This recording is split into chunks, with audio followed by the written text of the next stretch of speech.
सुप्रभात बच्चों। हम लोग कैदी और कोकिला पाठ पढ़ रहे हैं और इसी कड़ी में हम लोग आगे जो कविता लिखी हुई है उस कविता को पढ़ने का प्रयास करेंगे।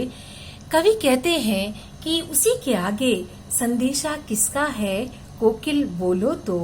कोकिल बोलो तो डाकू चोरों बटमारों के डेरे में जीने को देते नहीं पेट भर खाना, मरने भी देते नहीं तड़प रह जाना। जीवन पर अब दिन रात कड़ा पहरा है, शासन है या तम का प्रभाव गहरा है।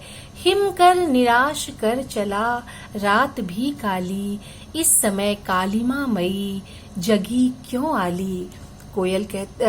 कवि कहते हैं कोयल से कि हे कोयल, हमें यहाँ जेल में ऊंची ऊंची दीवारों के बीच कैद करके रखा गया है। ऊंची ऊंची काली दीवारों के घेरे में, डाकू चोरों बटमारों के डेरे में, हम जैसे स्वाधीनता सेनानी को भी चोरों लुटेरों के साथ रहने को विवश किया गया है।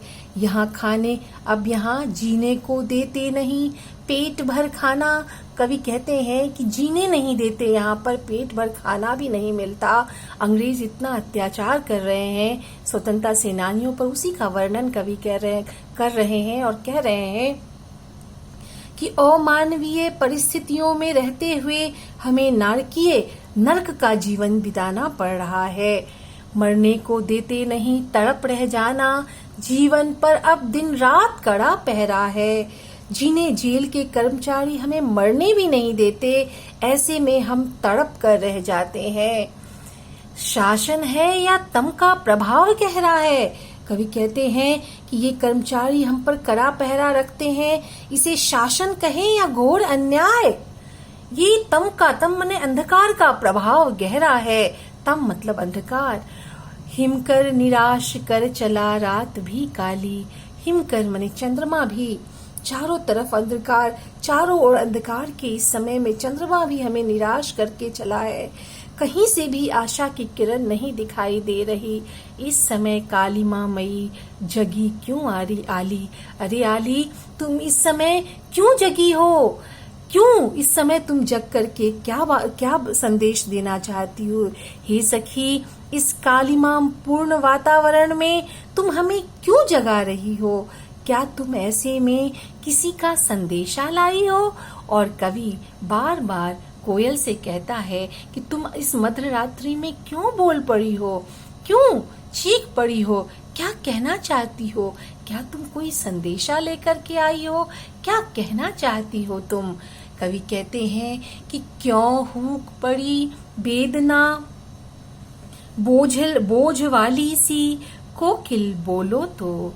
क्या लुटा मृदुल वैभव की रखवाली सी, कोकिल बोलो तो। हुक पड़ी मने चीख पड़ी, दर्द भरी आवाज, वेदना मने पीड़ा, मृदुल मधुर, वैभव मने ऐश्वर्य धन दौलत, रखवाली रक्षा करने वाली, बाबली।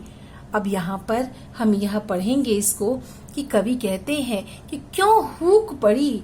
कारागार में बंदी कवि ने कोयल की वेदनापूर्ण आवाज सुनकर पूछा कि हे कोयल, तुम इस तरह क्यों चीख रही हो?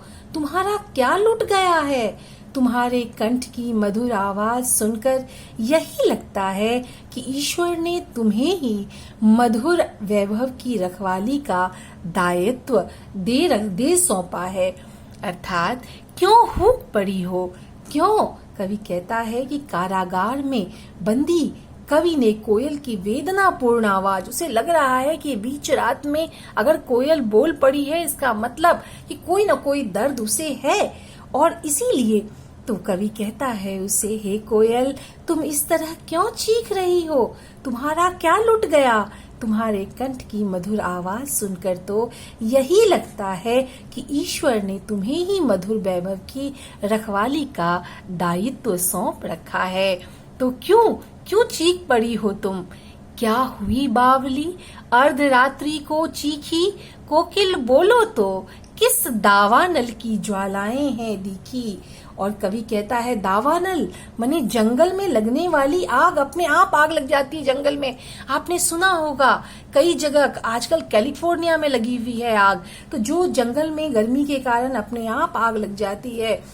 और ज्वालाएं आग की लपटें, तो कवि कहते हैं कि बताओ तो तुम आधी रात को बावली के समान, बावली माने पगली के समान क्यों चीख पड़ी हो। किस दावानल की, तुमने क्या रात में कोई दावानल अर्थात तुमने कोई जंगल की आग देख ली है। बोलो तो कोयल, क्या जंगल में फैली आग देख ली तुमने जो इस तरह चीख पड़ी। कोयल बताओ तो क्या सही है यह तुम मुझे बताओ। और वह बार बार कोयल से यही पूछ रहे हैं